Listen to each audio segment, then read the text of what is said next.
आज के इस विश्लेषण में एक बहुत ही मजेदार और रहस्यमयी वैज्ञानिक सवाल पर बात होने वाली है।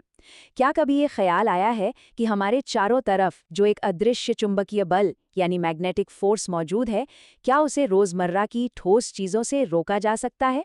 सुनने में तो ये सवाल बड़ा सीधा साधा लगता है, लेकिन इसके पीछे का विज्ञान सच में कमाल का है। इस पूरी चर्चा के दौरान कुछ सिंपल प्रयोगों के जरिए इस अदृश्य शक्ति के राज खोले जाएंगे। तो चलिए, बिना किसी देरी के इस रोमांचक सफर की शुरुआत करते हैं। तो हमारी आज की चर्चा का जो मुख्य फोकस है वो इसी एक परिकल्पना पर टिका है। क्या ठोस वस्तुएं वाकई चुंबकीय प्रभाव को रोक सकती हैं? इस सवाल का जवाब जानने के लिए बहुत दूर जाने की जरूरत नहीं है, बल्कि छठी कक्षा के विज्ञान की किताब का एक बड़ा ही मजेदार प्रयोग इसका सटीक जवाब देता है। चुंबक के साथ खेलना तो बचपन से ही सबको पसंद रहा है, लेकिन जरा सोचने वाली बात है कि अगर दो चुंबकीय चीजों के बीच कोई ठोस दीवार खड़ी कर दी जाए तो क्या उनके बीच का वो खिंचाव वैसा ही रहेगा? चलिए इसी बात को टेस्ट करते हैं। इस प्रयोग का सेटअप बहुत ही सिंपल है। गतिविधि 4.6 और 4.7 के अनुसार शुरुआत करने के लिए बस दो मुख्य चीजों की जरूरत है। पहला एक छड़ चुंबक यानी बार मैग्नेट, और दूसरा दिशा बताने वाला एक चुंबकीय दिक्सूचक यानी कंपास। दिमाग में बस एक तस्वीर बना लेनी है। एक तरफ चुंबक अपनी अदृश्य शक्ति फैला रहा है और दूसरी तरफ कंपास की सुई उस शक्ति को महसूस करने के लिए बिल्कुल तैयार है। किसी भी बड़े वैज्ञानिक निष्कर्ष तक पहुंचने के लिए ये एकदम परफेक्ट शुरुआत है। अब देखिए इसे करना कैसे है। पहले चरण में बार मैग्नेट और कंपास को टेबल पर एक निश्चित दूरी पर रखा जाता है ताकि कंपास की सुई चुंबक के असर को महसूस कर सके। इसके बाद आता है सबसे क्रूशियल स्टेप। इन दोनों चीजों को बिल्कुल भी हिलाए डुलाए बिना बहुत ही सावधानी से इनके ठीक बीच में लकड़ी का एक टुकड़ा रख देना है। ये बहुत जरूरी है कि किसी भी झटके से सुई अपनी जगह से न हिले, क्योंकि विज्ञान में सटीकता ही सब कुछ है। अब यहाँ असली सस्पेंस आता है। जब चुंबक और कंपास के बीच उस लकड़ी के टुकड़े को एक रुकावट की तरह रख दिया गया, तो क्या हुआ?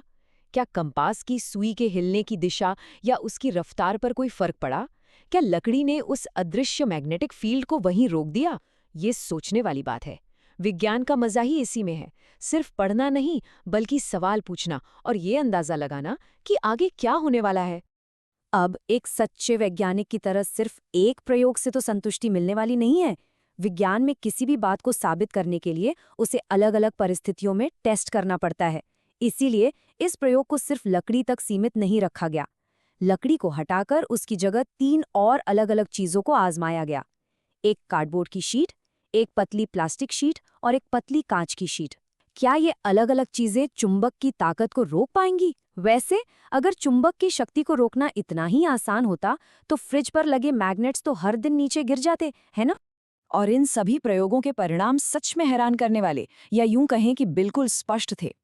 एक तरफ वो सारी ठोस रुकावटें हैं जिन्हें बीच में रखा गया, लकड़ी, कार्डबोर्ड, प्लास्टिक और कांच, और दूसरी तरफ हमारे परिणाम हैं। सुई के विक्षेपण में यानी उसके हिलने में कोई खास बदलाव नहीं आया। जी हाँ, बिल्कुल सही सुना। चुंबक और कंपास के बीच चाहे जो भी शीट रख दी गई, सुई वैसे ही प्रतिक्रिया करती रही। ये विजुअल कॉन्ट्रास्ट अपने आप में एक बहुत बड़ी बात साबित कर देता है। इस पूरे डेटा को अगर एक टेबल में देखा जाए तो तस्वीर एकदम साफ हो जाती है।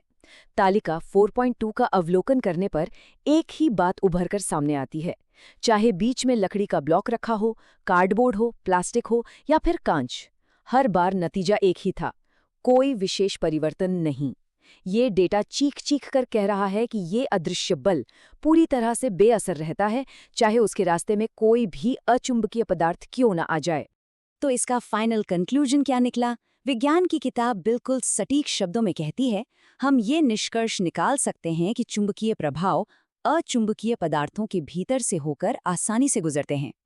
इसका सीधा सा मतलब ये है कि ये सारी ठोस चीजें एक मैग्नेटिक फील्ड के लिए मानो है ही नहीं, वो उनके लिए पूरी तरह से अदृश्य हैं। यही वजह है कि पुराने जमाने में लकड़ी के बड़े बड़े जहाज़ों के अंदर भी कंपास बिल्कुल सही दिशा दिखाते थे। एक इतना छोटा सा प्रयोग, लेकिन भौतिक विज्ञान के इतने बड़े सिद्धांत को कितनी आसानी से समझा देता है। इस चर्चा को खत्म करते हुए एक बहुत ही दिलचस्प सवाल दिमाग में आता है। अगर अदृश्य चुंबकीय बल ठोस लकड़ी, प्लास्टिक और कांच के आर पार इतनी आसानी से निकल सकते हैं, तो जरा सोचिए हमारे आसपास की रोजमर्रा की चीजों से और कौन-कौन से अदृश्य प्रभाव लगातार गुजर रहे होंगे।